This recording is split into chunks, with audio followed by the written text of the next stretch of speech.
pandemia desde el punto de vista del funcionamiento de una institución, del funcionamiento de una sociedad, del funcionamiento de los profesionales que trabajan con esa pandemia. Las pandemias pueden ser definidas con una sola palabra y es catástrofe. Es decir, las pandemias se igualan a las catástrofes de otro origen, como puede ser una guerra, como puede ser un tsunami, un maremoto, es decir, son circunstancias excepcionales. La Organización Mundial de la Salud particularmente las define como a las pandemias o brotes como la aparición de una condición emergente, generalmente a través de un patógeno no conocido, que afecta rápidamente a un alto número de individuos de la sociedad. Entonces, el impacto de la pandemia lo convierte o lo compara a cualquier otro tipo de catástrofe.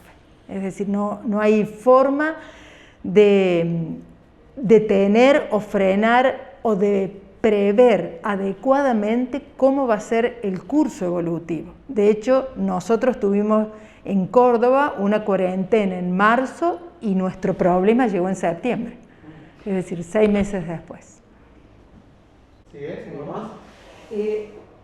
¿Usted cree que hubo mucha crueldad en el tratamiento, en el acercamiento, en la forma en que se trató de darle una solución médica sin tener a lo mejor en cuenta la dimensión humana? No creo que haya habido crueldad, creo que ha habido inexperiencia, la inexperiencia que producen las catástrofes. Hay que recordar que la mayoría de los que estamos participando en la toma de decisiones no hemos ni siquiera pasado por una guerra, ¿sí? Entonces, o éramos muy jóvenes. Yo particularmente puedo recordar la guerra de Malvinas, pero no se libró en nuestro país. Entonces, realmente lo que puede ser las decisiones en tiempos de pandemia son dificultosas. Y hay otra condición muy importante, que la pandemia por sí mismo genera un cierto grado de reacomodo de lo que son los principios éticos, ¿sí? Entonces, el derecho a la autonomía, que puede ser, o a la libertad de las personas, que puede ser el derecho primordial en una sociedad en condiciones de normalidad, termina siendo menguado por el principio de solidaridad, ¿sí? Y eso no puede ser olvidado. Esto no lo dice Susana Vanoni, esto lo dicen todas las guías que hablan sobre el tema, particularmente la de la Organización Mundial de la Salud. Entonces, el principio en pandemia es la solidaridad. Y cuando uno piensa en ese principio, tiene que reconocer sistemáticamente la necesidad de que hay derechos que pueden de alguna manera verse vulnerados, aún con las mejores intenciones. No más el derecho a coartar la libre circulación puede empeorar la situación de grupos más vulnerables, porque puede significarles que no les llegue el alimento, que no haya distribución de medicamentos para esos grupos más vulnerables. Entonces, es muy difícil decidir correctamente cuando la situación se manifiesta de manera tan abrupta y socava los derechos sociales. Entonces, no creo que se haya actuado con crueldad.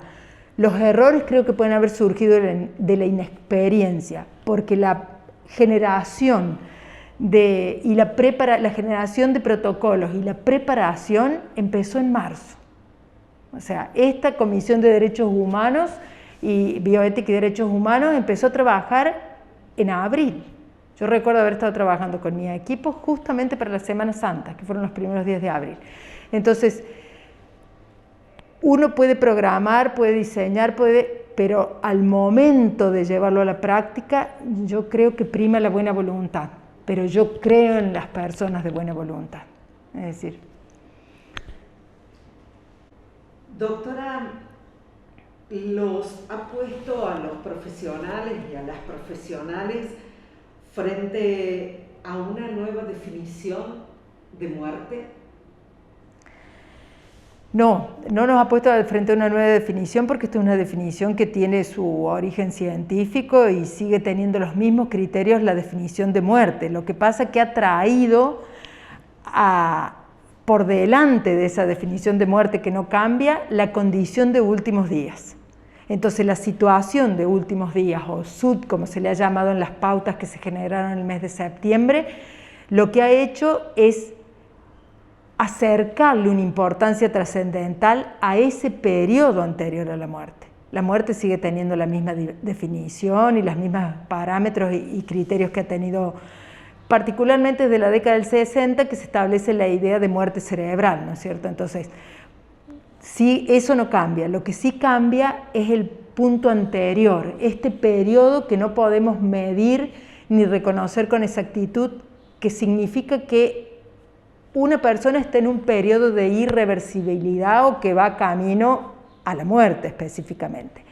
¿Por qué no nos preocupó antes? Y porque antes los familiares o allegados entraban a ver a su familiar que estaba en la terapia intensiva y que posiblemente iba a morir de esta enfermedad que padecía. No era una enfermedad contagiosa, si lo era, no tenía la virulencia del COVID, no era un patógeno emergente, sabíamos cómo prevenirlo, aún así fuera gripe, la influenza, bueno, tenía vacuna el sujeto, o sea, esto es lo emergente, lo nuevo, lo sorprendente, lo catastrófico. Entonces, lo que ha venido a ponerse, a emerger, es la situación de últimos días, no el concepto de muerte. En esta situación de últimos días, ustedes tuvieron que también ayornarse y trabajar, y probablemente no sea el último protocolo, que está hoy en vigencia, que es permitir o facilitar que alguien cercano pueda decir adiós. Sí, exactamente, sin lugar a dudas, no, puede que no sea el último protocolo, puede que no sea el protocolo más perfecto, sin lugar a dudas sumó de abril a septiembre la experiencia de 6 meses, aún de 6 meses que no fueron en medio del pico, sino que nos veníamos preparando, estábamos en esta etapa de espera, de cada vez mayor incertidumbre, a ver cuándo aparecía la necesidad de reasignar recursos, el planteo de saber, de empezar a reconocer los signos de una enfermedad que tampoco conocíamos, cuándo están significando los últimos días de esos pacientes.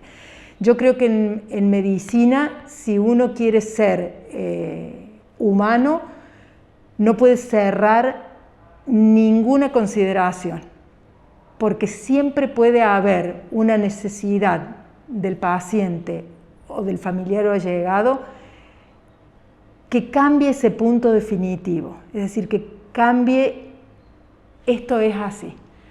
Los médicos sabemos, este es mi año 37 de médica, entonces realmente los médicos sabemos que salvo la muerte es lo único definitivo. Por eso, aún intentando mirar los últimos días del paciente, podemos conocer que algo puede cambiar. Y por eso los médicos debemos mantener este espíritu regido por el mismo principio que le pedimos a la sociedad, que es el de la solidaridad, ¿sí? Y del sentido común, lógicamente. Si uno considera que un paciente está en esta condición, hoy hay un protocolo para posibilitar el acceso de esa persona. Y cada institución pública o privada es responsable de generar su propia forma de poderlo llevar a la práctica. Son pautas y hay que generar el protocolo institucional. Pero nada es definitivo, nada es, ahora lo hacemos así, no se hace de otra forma. Siempre puede haber una idea superadora en lo humanitario a la que uno cree que es la mejor idea.